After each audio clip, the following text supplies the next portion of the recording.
¿Tú qué entiendes cuando alguien te dice cerebrito? Pues yo diría que es un halago, ¿no? Como que solo se lo dices a la gente muy lista. Pues una vez leí que la expresión surgió debido al cerebro de Albert Einstein. ¿Cómo que por el cerebro de Einstein? A ver, esa información me interesa.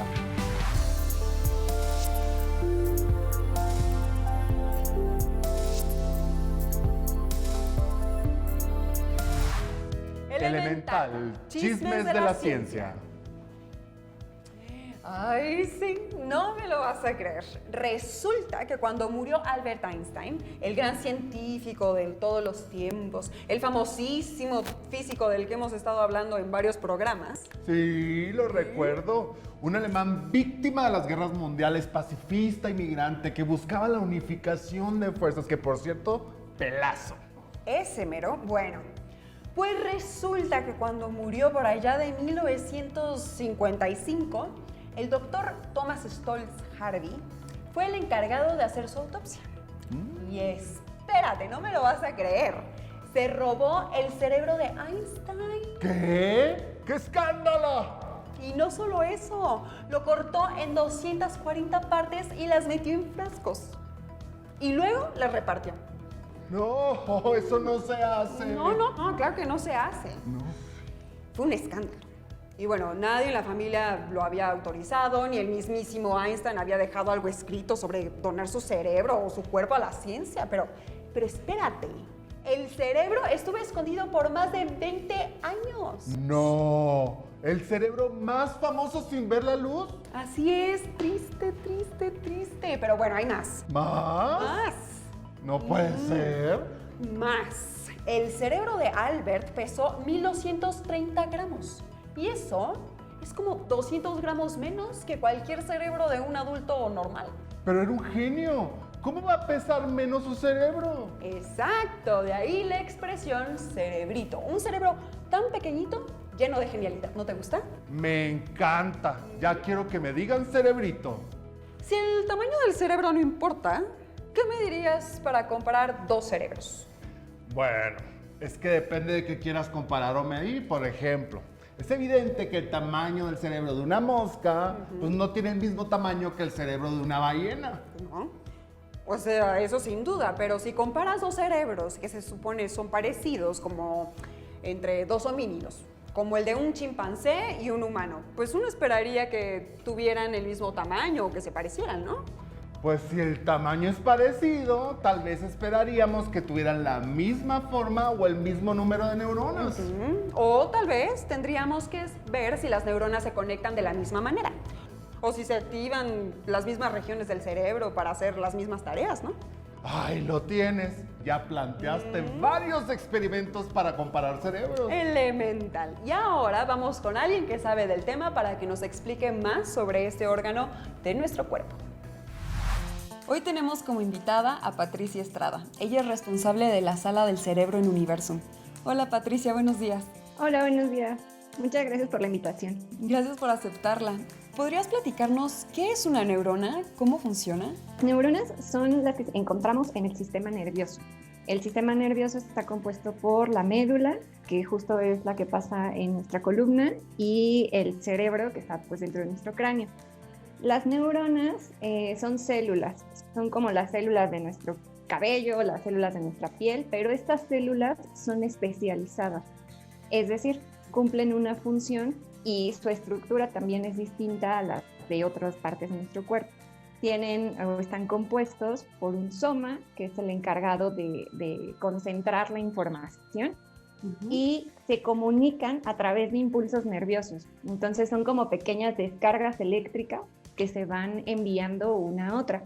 ¿Y las neuronas solo están en el cerebro o hay en algunas otras partes? Las neuronas solamente se caracterizan que están en el sistema nervioso, incluso en la médula, ¿no? Por ejemplo, en todo lo que va en nuestra columna. Pero hay receptores.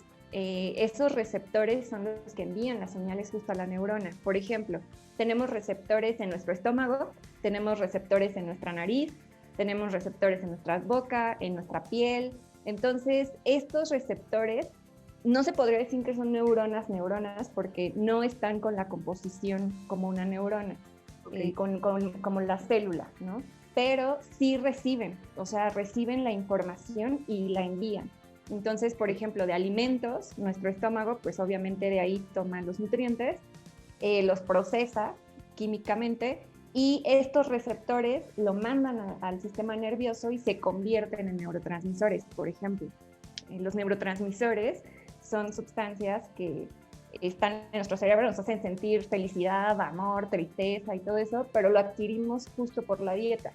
Entonces es importante aquello que comemos porque estos receptores son las sustancias en realidad las que envían, ¿no? Y las que cambian en nuestro cerebro. Oye, y como última pregunta, ¿qué es el amor? Si lo vemos desde el cerebro, ¿qué es el amor? Muchos dicen esa frase, ¿no? Te amo con todo mi corazón, por ejemplo, ¿no? Ajá. Pero en realidad el corazón pues solamente nos ayuda a bombear sangre, ¿no? Y a tener toda esta parte. Pero el amor se encuentra pues justo en el cerebro, en la parte que abajo, como de todas las cortezas, de todos los piecitos, está una estructura que se llama sistema límbico. Está compuesto por diferentes estructuras, pero ahí se procesan las emociones. El amor es una descarga pues, de neurotransmisores, dopamina, serotonina, oxitocina, que nos activa el circuito de placer. ¿Qué es este circuito de placer? Y de recompensa, es que cuando yo veo a la persona que me gusta o que siento que amo, todos mis sentidos, mi estómago sentirse así revuelto, tengo nervios, porque el cerebro empieza a hacer como esa descarga y a mandar a todas las neuronas esos neurotransmisores. Pues muchas gracias por la entrevista. No, ¿de qué? Regresamos con esto que es Jóvenes en TV. El cerebro. El cerebro está en la cabeza de los animales y es el órgano en el que se centran las funciones del sistema nervioso. Casi todos los animales tienen cerebro, pero algunos invertebrados no, y más bien ejecutan sus funciones vitales mediante células nerviosas especializadas llamadas ganglios. El cerebro controla el resto de órganos del cuerpo, los hace moverse y emite señales para que se secreten o se inhiba la producción de hormonas. También permite respuestas rápidas en el cuerpo derivadas de cambios en el ambiente. Gracias a este órgano se nos eriza la piel o se nos dilatan las pupilas. Por esta razón se considera que el cerebro es el órgano más complejo del cuerpo. El componente principal del cerebro es la corteza cerebral, que es una capa de tejido neuronal plegado que cubre la superficie de los dos hemisferios que lo conforman. En otras palabras, las células que componen el cerebro y el resto del sistema nervioso son las neuronas. Se estima que en el cerebro humano de un adulto sano hay más o menos 86,000 millones de neuronas. Pero, ¿cómo saben cuántas neuronas hay en el cerebro humano? Advertencia: el siguiente contenido puede tener descripciones sensibles para nuestra audiencia, por lo que se recomienda discreción, pues quienes se dedican a esto, neurocientíficas y neurocientíficos, tienen un procedimiento un tanto, digamos, grotesco para contar el número de neuronas dentro de un cerebro. Como no pueden contar célula por célula, lo que hacen es meter el cerebro en un detergente para que se disuelva la membrana celular de las neuronas. Después de un rato queda una sopa de cerebro con núcleos de célula flotando por aquí y por allá. Debido a que esta sopa es homogénea, basta tomar una muestra, meterla en el microscopio y contar el número de núcleos que hay en esa muestra de sopa, y se multiplica por la cantidad de sopa total. Y voilà, tenemos el número de neuronas que hay en un cerebro. A través de señales químicas y eléctricas, las neuronas reciben y procesan información. Cuando una neurona se conecta a otra, se dice que hicieron sinapsis, de modo que una neurona puede estar unida a muchísimas otras. Si cada neurona de tu cerebro está conectada con al menos otras 1000 neuronas, esto supone que en un cerebro humano hay por lo menos 10 a la 14 conexiones sinápticas. Si fueras científica, ¿cómo investigarías el número de neuronas que tiene el cerebro de un ratón o una ballena? El cerebro tiene 10 a la 11 neuronas. Imagínate el número, es como si tuvieras un 1 y 11 ceros. Estamos hablando de que 10 a la 6 es 1 millón. 10 a la 9 son 1000 millones. Entonces 10 a la 11 son 100,000 millones de neuronas. Dios. Si cada neurona hace 10 a la 14 sinapsis con Ajá. otras neuronas y a la vez recibe 10 a la 14 conexiones, entonces, ¿cuál es la probabilidad de que una neurona conecte con otra neurona en específico? Dios Mira. mío, es muchísimo. Encontré unos datos A ver, ¿de qué? sobre el número de neuronas en algunos animales. Súper interesante, porque son animales no humanos. Por ejemplo, la abeja, 960,000 neuronas. La rana, 16 millones. El gato, 300 millones. El mapache, 453 millones de neuronas. El chimpancé, 6,200 millones. Y el elefante africano, 11,000 millones de neuronas.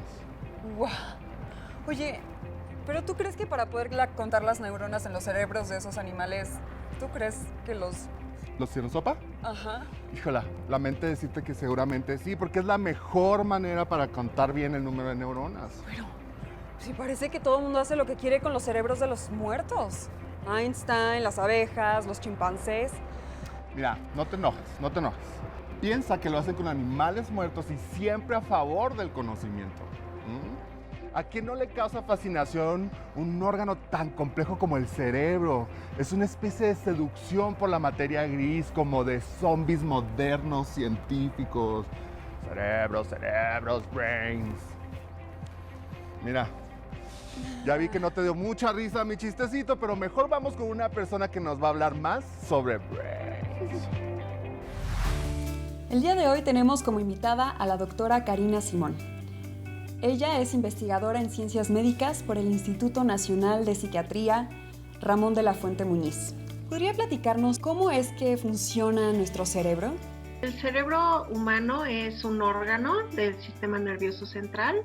Pesa aproximadamente entre 1,300 y 1,5 kilos más o menos. Es una estructura que nos hace sentir, pensar, actuar, desear, ¿no? Se dice que es donde se encuentran las diferentes acciones conscientes y conscientes que nos van a permitir reaccionar al mundo que está en un cambio continuo y que para ello necesitamos tener respuestas muy precisas y además muy rápidas. En el cerebro está formado por cerca de 86,000 millones de neuronas, 1 billón de células gliales, y lo más importante es que todas ellas establecen múltiples conexiones entre ellas, cerca de 1,000 billones de conexiones entre las neuronas, lo que permite al cerebro ser un órgano muy preciso y muy complejo. El funcionamiento del cerebro es el lenguaje que habla el cerebro es a través de señales eléctricas y señales químicas, ¿no? En las diferentes estructuras y que van a dar la pauta para que se den estas respuestas rápidas y precisas. ¿Cuáles serían las diferencias más, digamos, las características más específicas para diferenciar el cerebro de los humanos con el de los animales? No sé si deberíamos hablar como de si es justo o no. En realidad, la capacidad cognitiva, ¿no? En el caso de los seres humanos, no depende únicamente del tamaño del cerebro, ¿no? Hay algunas otras cosas que debemos de considerar. Una de ellas que es muy importante es la masa corporal del animal, ¿no? Esto es que se tiene un cociente de encefalización, ¿no? Es decir, que se toma en cuenta el peso del cerebro por un lado y por el otro el tamaño del cuerpo del animal en cuestión, ¿no? Por ejemplo, las ballenas pues son muy grandes, o los elefantes también son muy grandes y tienen un cerebro mucho más grande, a lo mejor que el del ser humano. Sin embargo, por ejemplo, podemos decir que ratones y cuervos pueden ser más inteligentes que las vacas, por ejemplo, ¿no?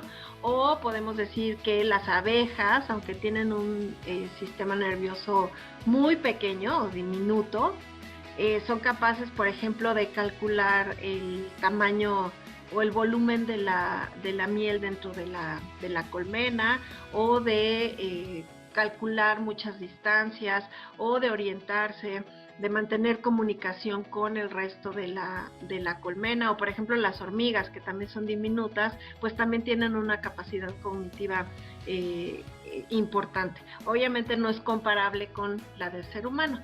Y la segunda cosa que también es importante para esto es determinar, ¿no? O considerar el tamaño de la corteza cerebral.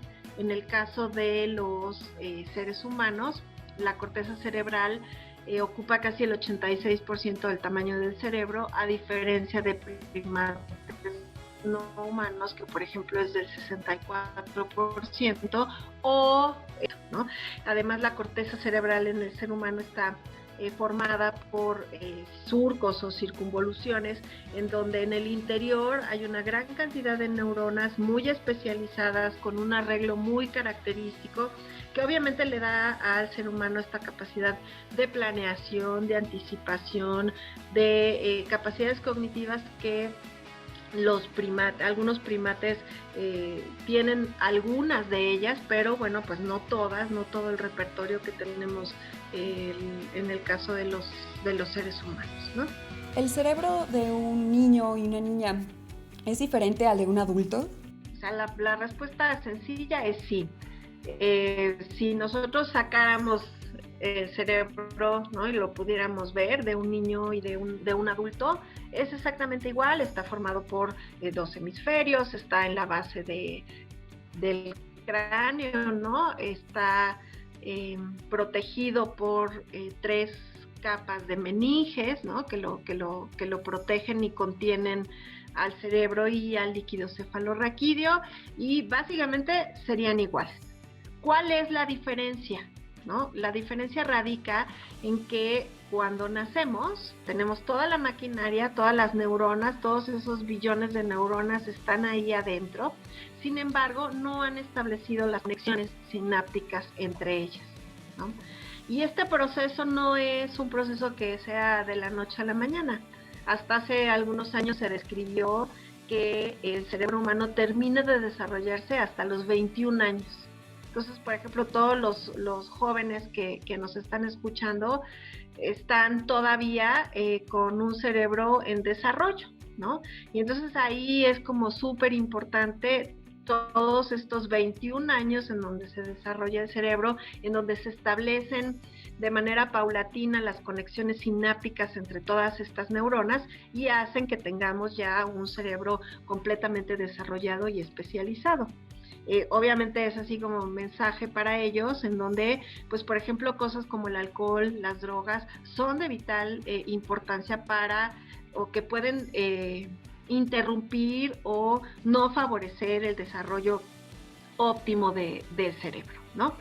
Hacia la edad adulta permanece, a partir de los 21 años permanece igual, y después a lo largo de la vida sufre otro cambio en donde no solamente se van muriendo neuronas, ¿no? Todos los días, sino que de manera muy importante en la vejez puede haber muerte neuronal de grupos importantes de neuronas y surgen o se presentan estas enfermedades degenerativas del sistema nervioso central y las demencias, ¿no? Entonces, resulta como muy interesante ver que es un órgano que está en desarrollo hasta los 21 años y que, a diferencia de otros animales, tiene todo este proceso. Y ya para terminar, ¿podría decirnos qué es el amor? Para mí el amor es un sentimiento, ¿no? Es algo que nos impulsa, que nos motiva. Es una emoción del ser humano, ¿no? En donde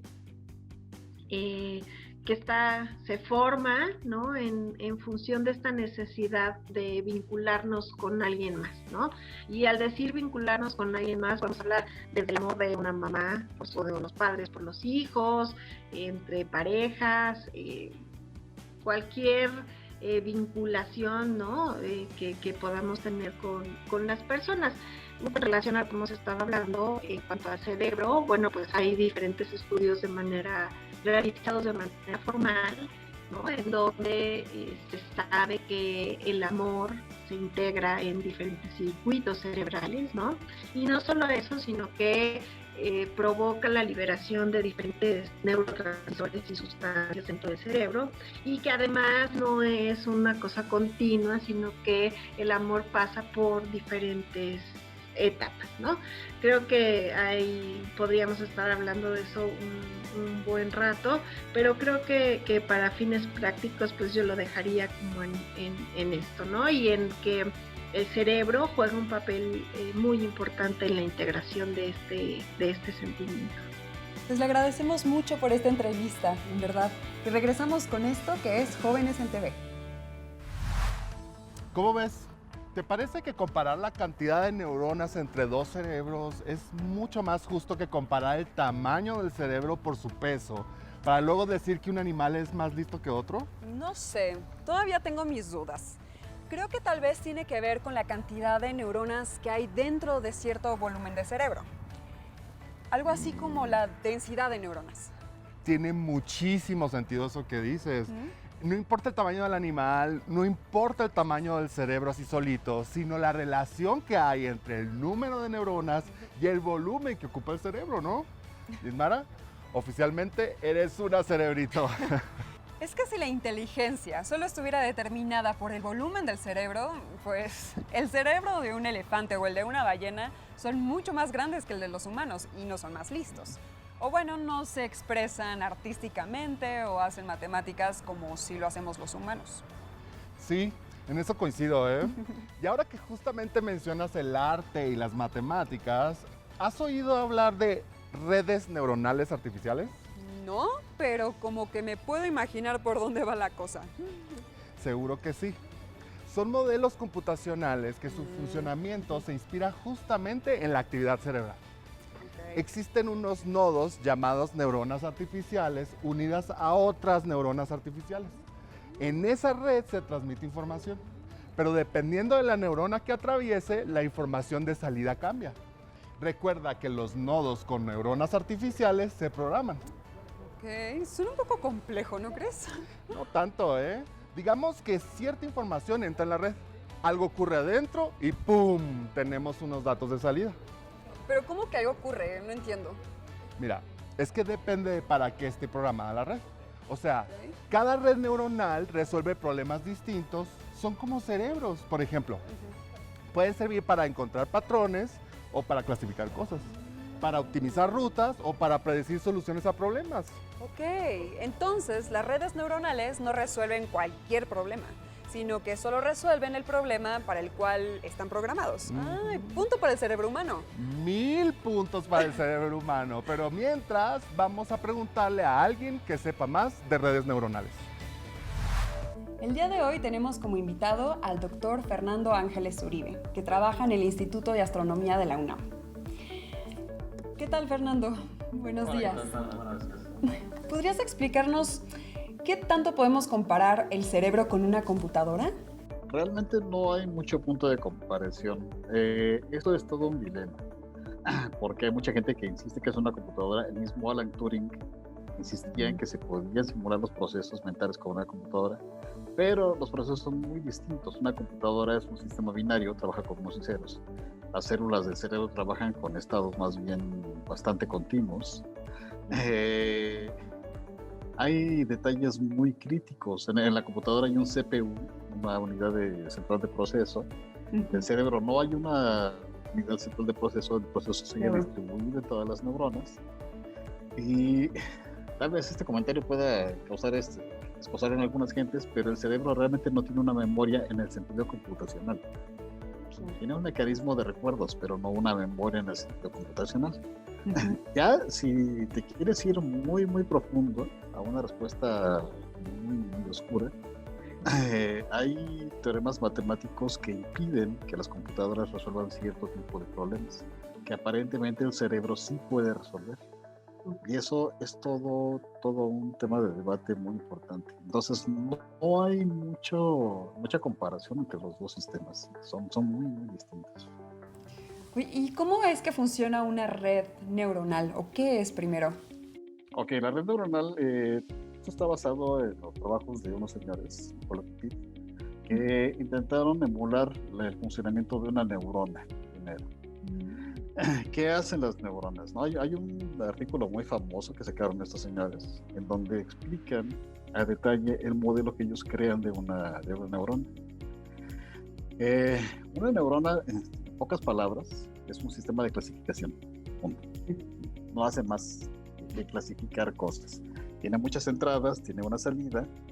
Lo que hace es responderme si las entradas corresponden a una situación aprendida previamente. Ellos diseñaron un esquema con el que intentaron hacer que la neurona esta artificial que ellos crearon respondiera a cierto aprendizaje.